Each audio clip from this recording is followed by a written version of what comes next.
നമസ്കാരം. ഇൻസൈഡിലേക്ക് സ്വാഗതം. അതിശക്തമായ മഴ അത് ഇന്ത്യയിൽ മാത്രമല്ല, ഇന്ത്യക്ക് പുറത്തുള്ള രാജ്യങ്ങളിലും വലിയ തോതിൽ തന്നെ പെയ്തിറങ്ങുമ്പോൾ അവിടെ ഉണ്ടാകുന്ന ദുരന്തം, അത് വിതയ്ക്കുന്ന നാശനഷ്ടങ്ങൾ അതിഭീകരം തന്നെയാണ്. നമുക്കറിയാം, മഴക്കെടുതി മൂലം ഇതിനോടകം നമുക്കുണ്ടായിട്ടുള്ള നഷ്ടങ്ങൾ അത് വളരെ വലുതാണ്. സമാനമായി പാകിസ്ഥാനിൽ സംഭവിച്ചിരിക്കുന്നത്, ഒരു മഴ പെയ്തിറങ്ങിയപ്പോൾ അതിൽ നിന്നും രക്ഷ നേടാൻ കഴിയാതെ വെള്ളം കുടിച്ച് മരിക്കുന്ന ഒരു കാഴ്ചയാണ് കാണുവാൻ സാധിക്കുന്നത്. 1000-ലധികം ആളുകൾ മരണപ്പെടുമെന്ന ഒരു ഭീതിയാണ് പാകിസ്ഥാനിൽ നിഴലിക്കുന്നത്. ഇപ്പോൾ പെയ്ത കനത്ത മഴയിൽ 657 പേരാണ് കൊല്ലപ്പെട്ടിരിക്കുന്നത്. 929 പേർക്ക് പരിക്ക് സംഭവിച്ചതായും പാകിസ്ഥാന്റെ ദേശീയ ദുരന്ത നിവാരണ അതോറിറ്റി ഇതിനോടകം തന്നെ റിപ്പോർട്ട് ചെയ്ത് കഴിഞ്ഞിരിക്കുന്നു. 1500-ലധികം ആളുകളെ ഈ മഴ വളരെ സാരമായി തന്നെ ബാധിച്ചിരിക്കുന്നു. 10,000-കണക്കിനധികം ആളുകളെ ഈ മഴ വളരെ സാരമായി തന്നെ ബാധിച്ചിരിക്കുകയാണ്. ഇനി ഇങ്ങനെ മുന്നോട്ട് പോവുകയാണെങ്കിൽ എന്ത് സംഭവിക്കുമെന്ന കാര്യത്തിൽ പാകിസ്ഥാന് കൃത്യമായൊരു നിശ്ചയം പോലുമില്ല. മരണപ്പെട്ടവരിൽ 171 പേർ കുട്ടികളാണ്, 94 സ്ത്രീകളും ഉൾപ്പെടുന്നു. പരിക്കേറ്റവരിൽ 437 പുരുഷന്മാരും 236 സ്ത്രീകളും ഉൾപ്പെടുന്നുവെന്നാണ് പറയപ്പെടുന്നത്. കനത്ത മഴ, വെള്ളപ്പൊക്കം, അനുബന്ധ അപകടങ്ങൾ ഇതുമൂലം തന്നെയാണ് ഇത്രയധികം മരണവും പരിക്കും സംഭവിച്ചിരിക്കുന്നതെന്നാണ് ദേശീയ ദുരന്ത നിവാരണ അതോറിറ്റി പറയുന്നത്. ഏറ്റവും കൂടുതൽ നാശനഷ്ടമുണ്ടായ പ്രദേശങ്ങളിൽ ദുരിതാശ്വാസ രക്ഷാപ്രവർത്തനങ്ങൾ കൂടുതൽ ഊർജിതമാക്കാൻ വേണ്ടി പ്രവിശ്യ അധികാരികളുമായി ഏകോപിപ്പിച്ചുകൊണ്ടിരിക്കുകയാണെന്നാണ് ദേശീയ ദുരന്ത നിവാരണ അതോറിറ്റി പറയുന്നത്.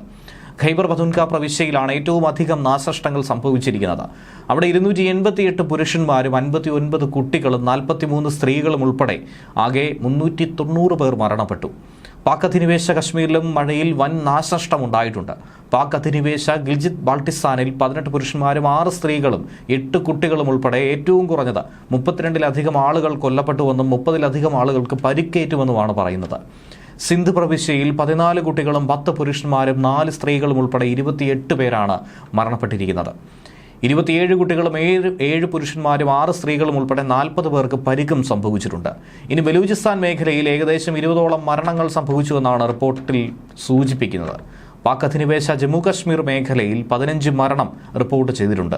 5 പുരുഷന്മാരും 5 സ്ത്രീകളും 5 കുട്ടികളും, അങ്ങനെ 15 പേർ അവിടെയും മരണപ്പെട്ടിരിക്കുകയാണ്. അതേപോലെ തന്നെ ഇന്ത്യയിലും പരക്കെ മഴ പെയ്തുകൊണ്ടിരിക്കുന്നു. പല സംസ്ഥാനങ്ങളിലും ശക്തമാണ്. അതിൽ ഏറ്റവും ശക്തമായി ഇപ്പോൾ പെയ്തുകൊണ്ടിരിക്കുന്നത് മഹാരാഷ്ട്രയിലാണ്. തൊട്ടു പിന്നാലെ തന്നെ കേരളത്തിലടക്കം മഴ പെയ്തിറങ്ങുന്നുണ്ട്.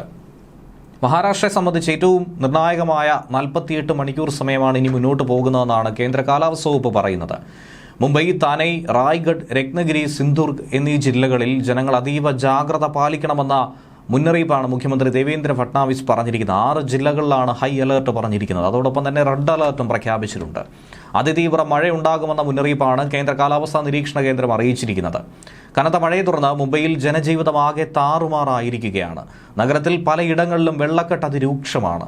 മുംബൈ നഗരത്തിലും സമീപ പ്രദേശങ്ങളിലുമൊക്കെ റെഡ് അലേർട്ട് എന്ന് പ്രഖ്യാപിച്ചു കഴിഞ്ഞിരിക്കുന്നു. കഴിഞ്ഞ 2 ദിവസമായി മുംബൈയിലും പൂനെയിലും ഉൾപ്പെടെ മഹാരാഷ്ട്രയുടെ മറ്റ് പല ഭാഗങ്ങളിലുമായി കനത്ത മഴ പെയ്തിറങ്ങുകയാണ്. ഇത് നിരവധി മരണങ്ങൾക്കും കാരണമാകുന്നുണ്ട്.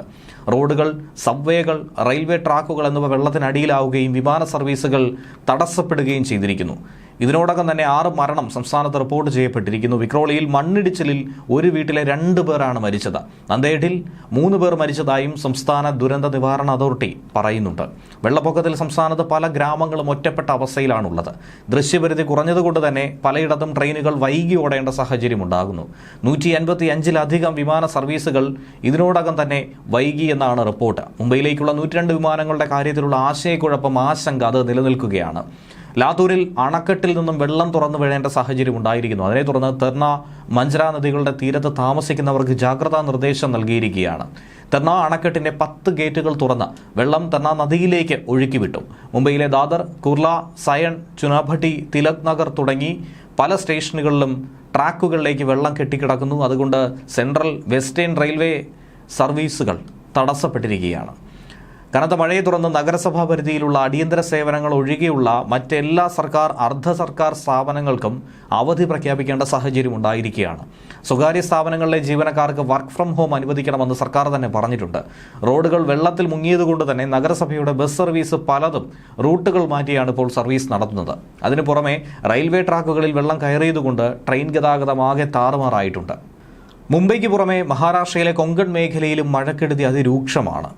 താനെ, പാൽഘട്ട്, റായ്ഗഡ്, രത്നഗിരി, സിന്ധൂർക്ക് തുടങ്ങിയ മേഖലകളിലൊക്കെ വിദ്യാഭ്യാസ സ്ഥാപനങ്ങൾക്ക് അവധി പ്രഖ്യാപിച്ചാണ് മുന്നോട്ട് പോകുന്നത്. കേരളത്തിലും സ്ഥിതി ഒട്ടും തന്നെ മോശമല്ല. കേരളത്തിൽ മഴ ശക്തമാകുമെന്ന് കേന്ദ്ര കാലാവസ്ഥാ വകുപ്പ് മുന്നറിയിപ്പ് നൽകിയിട്ടുണ്ട്. തൃശൂർ ജില്ലയിൽ കഴിഞ്ഞ ദിവസം വരെ അവധി പ്രഖ്യാപിച്ചതും ഇതിന്റെ ഒരു സാഹചര്യത്തിൽ തന്നെയാണ്. മഴ മുന്നറിയിപ്പിനെ തുടർന്ന് ഇടുക്കി, എറണാകുളം, തൃശൂർ, പാലക്കാട്, മലപ്പുറം, കോഴിക്കോട്, വയനാട്, കണ്ണൂർ, കാസർഗോഡ് ജില്ലകളിൽ യെല്ലോ അലർട്ട് പ്രഖ്യാപിച്ചിട്ടുണ്ട്. സംസ്ഥാനത്ത് ഒറ്റപ്പെട്ട ശക്തമായ മഴയ്ക്കുള്ള സാധ്യതയാണ് ഇവിടങ്ങളിൽ പ്രവചിച്ചിരിക്കുന്നത്.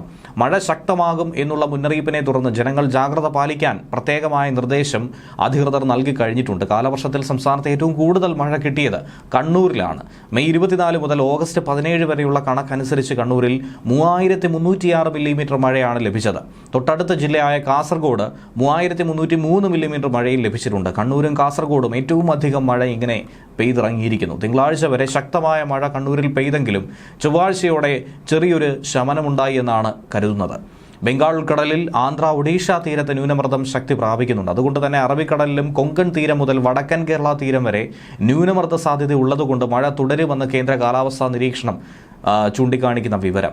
വടക്കൻ കേരളത്തിൽ ബുധനാഴ്ച വരെ ഒറ്റപ്പെട്ട ശക്തമായ മഴ തുടരും. അയൽ ജില്ലകളായിട്ടുള്ള വയനാട്ടിലും കോഴിക്കോടുമൊക്കെ മഴ തുടരുന്നുണ്ട്. ഏതാനും ദിവസങ്ങളായി വയനാട്, കണ്ണൂർ, കാസർഗോഡ് ജില്ലകളിൽ അതിതീവ്ര മഴ പെയ്തിറങ്ങുകയാണ്. കഴിഞ്ഞ വ്യാഴാഴ്ച മുതൽ മലയോര മേഖലകളിൽ ഉൾപ്പെടെ നിർത്താതെ തന്നെ മഴ പെയ്യുന്നു. അത് ജനങ്ങളിൽ ആശങ്ക ഉണർത്തിയിരുന്നു. നിലവിൽ മഴയ്ക്കൊരു കുറവ് വന്നതോടെ ഉരുൾപൊട്ടൽ ആശങ്ക ഉൾപ്പെടെയുള്ളവ മാറിയിട്ടുണ്ട്. മിന്നൽ പ്രളയവും ഉരുൾപൊട്ടൽ സാധ്യതയും ഒക്കെ തന്നെയായിരുന്നു ഇതിനു മുൻപ് നമുക്ക് മുന്നിൽ ഉണ്ടായിരുന്നത്. ശക്തമായ മഴ തുടർന്ന സാഹചര്യത്തിൽ മലമ്പുഴ അണക്കെട്ട് വീണ്ടും തുറന്നേക്കുമെന്ന സൂചന നൽകിയിട്ടുണ്ട്. അണക്കെട്ടിൽ 11 മുതൽ 20 വരെ റൂൾ കർവ് പ്രകാരം നിലനിർത്തേണ്ട ജലനിരപ്പ് 113.48 മീറ്ററാണ്. ഇപ്പോഴത്തെ ജലനിരപ്പ് എന്ന് പറയുന്നത് 113.49 മീറ്ററാണ്. അതുകൊണ്ട് തന്നെ അണക്കെട്ടിലെ ജലം പുറത്തേക്ക് ഒഴുക്കേണ്ട ഒരു സാഹചര്യം ഉണ്ടായിരിക്കുന്നു. അണക്കെട്ടിലേക്കുള്ള നീരൊഴുക്ക് വർദ്ധിക്കുന്ന ഒരു സ്ഥിതിയാണുള്ളത്. ജലനിരപ്പ് റൂൾ കർവ് അനുസരിച്ച് നിലനിർത്താൻ ആദ്യഘട്ടമായി ചൊവ്വാഴ്ച രാവിലെ 8-ന് വൈദ്യുത ഉൽപ്പാദനം ആരംഭിക്കുമെന്ന് കഴിഞ്ഞ ദിവസം പറഞ്ഞിട്ടുണ്ടായിരുന്നു.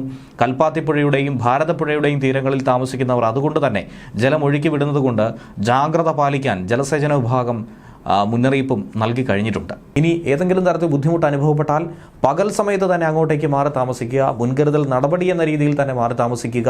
അതിനുവേണ്ടി തദ്ദേശ സ്ഥാപന, റവന്യൂ അധികാരികളുമായി ബന്ധപ്പെടാം. ശക്തമായ കാറ്റിന് സാധ്യതയുള്ളത് കൊണ്ട് തന്നെ അടച്ചുറപ്പില്ലാത്ത വീട്ടിൽ താമസിക്കുന്നവർ, അതുപോലെ മേൽക്കൂര ശക്തമല്ലാത്ത വീടുകളിൽ താമസിക്കുന്നവർ, അവരൊക്കെ തന്നെയാണ് പ്രത്യേകമായ ജാഗ്രത പാലിക്കേണ്ടത്. സംസ്ഥാന സവിശേഷ ദുരന്തം തന്നെയാണ് കാറ്റെന്ന് പറയുന്നത്. അതുകൊണ്ട് ഇത് വലിയ തോതിൽ അപകടം സൃഷ്ടിച്ചേക്കും. അപകടാവസ്ഥ മുന്നിൽ കാണുന്നവർ അങ്ങനെ അധികൃതരുമായി ബന്ധപ്പെട്ട് സുരക്ഷിത സ്ഥലങ്ങളിലേക്ക് മാറി താമസിക്കണം. അതും മുൻകരുതലിൻ്റെ ഭാഗമായി തന്നെയാണ്. കാറ്റിൽ മരങ്ങൾ കടപുഴകി വീണും പോസ്റ്റ് തകർന്നുമൊക്കെ വലിയ അപകടങ്ങൾ സൃഷ്ടിച്ചേക്കും. അതൊക്കെ മുൻകൂട്ടി കാണുക. സംസ്ഥാന ദുരന്ത നിവാരണ അതോറിറ്റി പുറപ്പെടുവിച്ച ശക്തമായ കാറ്റിൽ സ്വീകരിക്കേണ്ട നടപടികളൊക്കെ തന്നെ ഇൻ്റർനെറ്റിലൂടെയും മറ്റുമൊക്കെ നമുക്ക് കൃത്യമായി മനസ്സിലാക്കി വായിച്ചെടുത്ത് അതിനനുസരിച്ചുള്ള മാർഗങ്ങൾ സ്വീകരിക്കാവുന്നതാണ്. ശക്തമായ മഴ പെയ്യുന്ന ഘട്ടത്തിൽ ഒരു കാരണവശാലും നദികൾ മുറിച്ചു കടക്കാനോ അതല്ലെങ്കിൽ നദികളിലോ മറ്റ് ജലാശയങ്ങളിലോ കുളിക്കാനോ മീൻ പിടിക്കാനോ മറ്റാവശ്യങ്ങൾക്ക് ഇറങ്ങാനോ ഒന്നും തന്നെ പാടുള്ളതല്ല. ഒരു കാരണവശാലും ഇറങ്ങരുത് എന്ന് സാരം.